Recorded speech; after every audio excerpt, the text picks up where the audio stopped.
Okay, good afternoon, everyone, and welcome back to Reference Roundtable. We're glad to be here as always and are excited that you've decided to join us. I'm Sarah, and with me today is Lacey. And if you've joined us before, you know that we are librarians here at the Sioux City Public Library, and we show up here live on Facebook Thursday afternoons with an assortment of books to recommend or an interesting related library topic to discuss. So Black History Month is observed annually every February, and this being the last Thursday of the month, we'd be remiss not to dedicate an episode celebrating Black authors and books about notable Black Americans throughout history. Obviously, there are so many worth mentioning. And if you follow our Facebook page, we've been highlighting staff recommendations from our diverse collection of Black authors all month.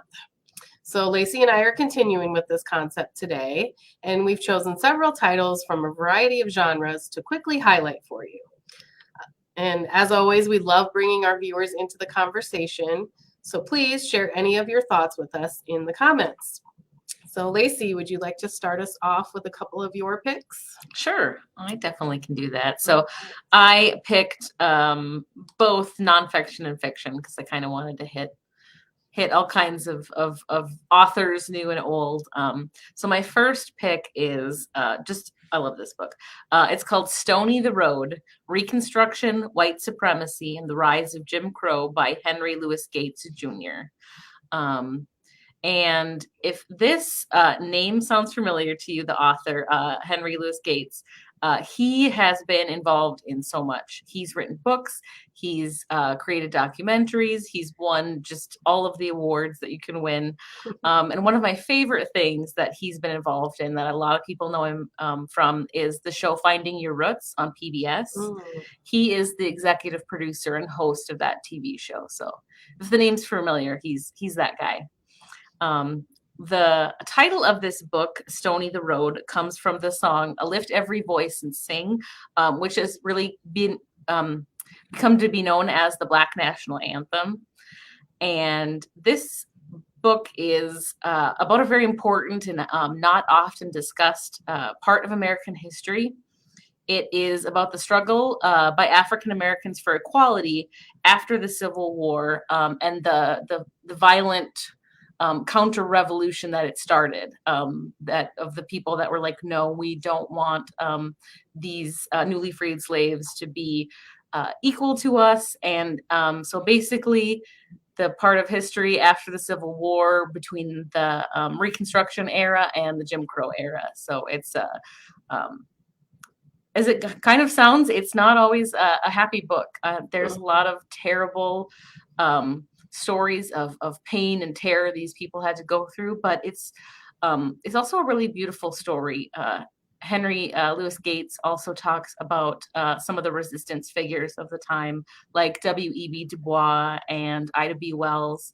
So it's an intense read, but it's not without its hope. So I just definitely recommend it. He is such a good writer, and you know, I'm love history books that talks about history that I don't know as much about. You know, obviously we've all heard about Civil War and the Revolutionary War and the Second World War, but I like to hear about the parts that, you know, you don't always hear so much about on the, you know, TV shows and things like that. So I highly recommend this Stony the Road by Henry Louis Gates, Jr. Yeah, that sounds really interesting. It's great. And then my other pick is totally different. It is The Fifth Season by N.K. Jemisin. And it is the first book in a science fiction trilogy. So it's fiction, it's science fiction. The trilogy is called the Broken Earth Trilogy. And just as a little heads up, the rights to this trilogy have been purchased by Sony, and they're planning on making a movie series out of it. So if you want to learn the story before they turn it into a movie. And it also won the Hugo Award in 2016, the fifth season, which if you're not familiar with science fiction, the Hugo Award is like winning an Oscar for a science fiction book. It's like the pinnacle. So big deal. And I learned this today. N.K. Jemisin, the author, she was actually born in Iowa City. She was raised, I believe, in New York, but born in Iowa City. So that was kind of a cool little tie-in. Yeah, that's cool. Anyway, it's a really big, grandiose science fiction story. But I'm just going to give you the barest bones what it's about. It's about basically a world ending. There's a vast continent called the Stillness, and it's been ripped open, and it is spewing ash that people know will darken the sky for years, if not centuries. So it's bad. It's real bad. And to make matters worse, there's a woman named Essen, and she's just an ordinary woman living in a small town. She comes home to find that her husband has murdered their son and kidnapped her daughter. So not only is the world ending, but her family has obviously been torn apart. But this woman, Essen, is not about to go without a fight. And she starts on this journey to find her daughter. And so that's obviously, where the story carries on from there. So it's definitely like a quest story. If you like, stories that start and take you kind of on this adventure, like Lord of the Rings I always think of as a good quest story. So it's definitely a must read if you're into those kind of epics. Cool. I can see how that could definitely make for a very interesting series or, Yes. adaptation. So yeah, highly recommend. Okay. So I'm going to start with fiction. And I think we have a really great variety for our viewers today. So all my books are a little bit different, and I think all of yours are just a little bit different from mine. So I'm starting with a historical fiction novel, and it's called The Yellow Wife by Sadeka Johnson. And it's fiction, but it is based on a true story. And it's based on the true story of Robert Lumpkin. He was a notorious jailer who owned a holding pen and what they called a breaking center. And this is where more than 300,000 enslaved people went through or were kept from 1844 to 1865. So Lumpkin was notorious for his cruelty and this jail. It was called Devil's Half Acre, and he was called the Bully Trader. So he was a really terrible man. And so while being who he was, he would claim women, some of the slave women, as his own, and he took one or bought her, whatever you want to say. And in the story, her name was Phoebe, but in real life, this was a woman named Mary, and she was actually a mixed race slave. And he took her on, and this is what you would call the Yellow Wife, because even though she was a mixed race, she wasn't white. She got to live in the big house with the master, and she bore 5 of his children. So it's definitely not an easy read. When I read the book, I honestly didn't realize it was based on a true story until I got to the end and read the author's note. So then I had to do some more digging on the historical facts, but it was a pretty tough read to get through, but also really interesting. And, even knowing that it was historically correct in most of it was even more interesting to me. So it was a really fantastically written story of this account. And even, the author says, like, when she heard about this story, it really reeled her in, and she had to do her own digging. So it's definitely worth the read, even though parts of it weren't as easy to read. Especially if you were interested in knowing what things were like back then. This is a good one. It was a good book to read. It sounds good. It sounds like you have to be prepared, Yeah. Yeah. But definitely. It sounds like a great story. It was a great story. So then my second pick, quite different from that book, is called Dressed in Dreams, A Black Girl's Love Letter to the Power of Fashion by Tanisha C. Ford. And so this book is so cool. And I love fashion. So there's no way I couldn't like this book, I feel like. But it's just like, so the way it's put together is really unique. So it's kind of like part pop culture commentary and then part memoir. So the author goes through like different styles of different time periods, and even like styles that were popular in her area, which was a lot of Midwestern cities where she lived, like Detroit, Milwaukee, and Chicago. So she'll take a piece of what was really popular at the time and then connect her life at that point when she was really into that style. So it's just super cool. And I found a quote that kind of encompasses what her purpose of this book is. So this is the quote here. It says, "Our garments are archives of memories, individual and collective, material and emotional, that tell these rich, textured stories of our lives. To make it plain, our clothes make us feel things, all the things." And yeah, so I agree with that statement. And it's just, I've never read anything quite like it, or even know of any other books that are quite like it. And also, it's been optioned by Sony Pictures for like a live action TV series adaptation. So I think it sounds like it's coming along, because it's being produced by Frida Pinto and Gabrielle Union. So I thought that was another interesting part of it. And I would, like a book like that, you want to see the styles and see everything. So when you were describing it, I was like, I want this to be a coffee table book that has like pieces of fabric in it, like so you can like touch it, like I don't know. I'm very tactile, so when I think about like clothes and stuff like that, I want to like, if somebody's describing this dress, I want to feel like what the dress feels like, and yeah, exactly. That's really cool. So it's cool, and yeah, it's such a mixture of things. I love books like that are kind of like collages. That is cool. Yeah. Maybe we need to make a book that's like a like an interactive, like they have kids books where you can like touch stuff inside. Maybe we need to make one of those for adults. Feel the puppy, like feel the lace or feel the velvet. Yeah, I would buy that. I like it in a heartbeat. I like it. All right, so back to my picks. I had to talk about this one. It is called My Bondage and My Freedom by Frederick Douglass. And, I don't know that he needs much introduction. He actually wrote during his life 3 autobiographies about himself. And this one is really kind of like the middle of everything. It really details his transition from being a slave to being freed, and then becoming, what he would go on to be: an abolitionist, a speaker, an author, and an advocate for women's rights. And it's just an incredible story.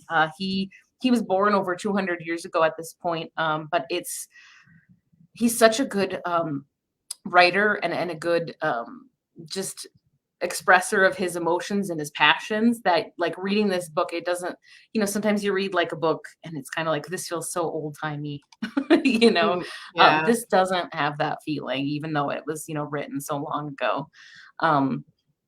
I just really wanted to share this quote before I moved on to my other pick. And this is from the book, My Bondage and My Freedom. The remark is not unfrequently made that slaves are the most contented and happy laborers in the world. They dance and sing and make all manner of joyful noises. So they do, but it is a great mistake to suppose them happy because they sing. The songs of the slave represent the sorrows rather than the joys of his heart, and he is relieved by them only as an aching heart is relieved by its tears.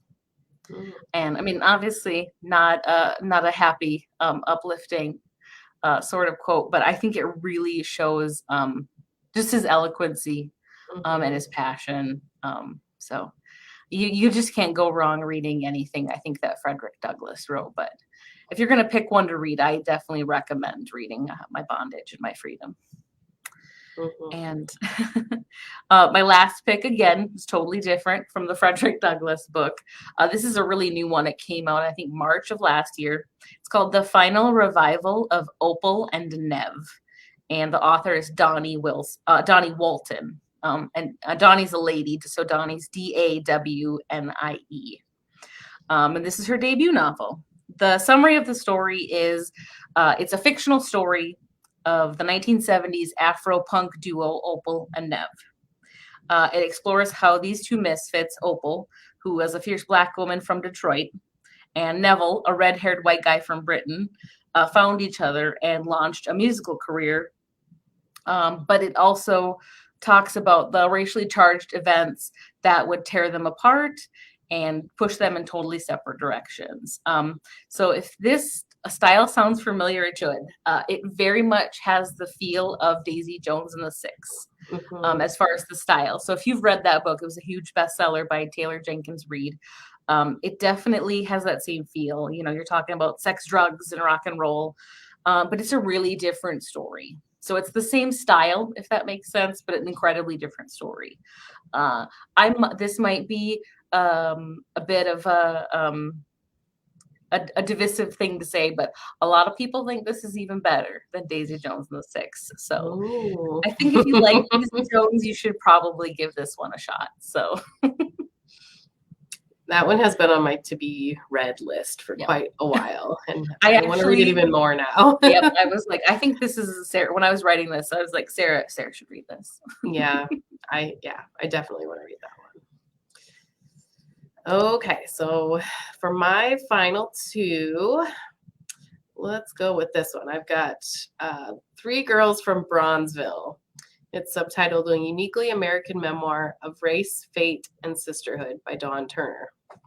So this is nonfiction and it is a memoir. Dawn Turner is a journalist, and in her book, she describes the lives of three Black girls, herself, her younger sister Kim, and her best friend Deborah. And they bonded through their roots when they were children, basically in Bronzeville, which is a historic African-American neighborhood in the Chicago area, so Chicago South Side. And so although these three girls kind of started similarly, had kind of similar backgrounds, obviously Kim and Dawn grew up together, but Deborah's family was very similar. Dawn goes through their lives and how each of them take very different paths. Very different. Sometimes they're entwined and other times they're completely apart. So I just read this book recently and I couldn't get through it fast enough. It was just so fascinating, and like a lot of memoirs usually are, there's a lot of heartbreaking moments, but a lot of inspiration as well. So this one just absolutely enthralled me.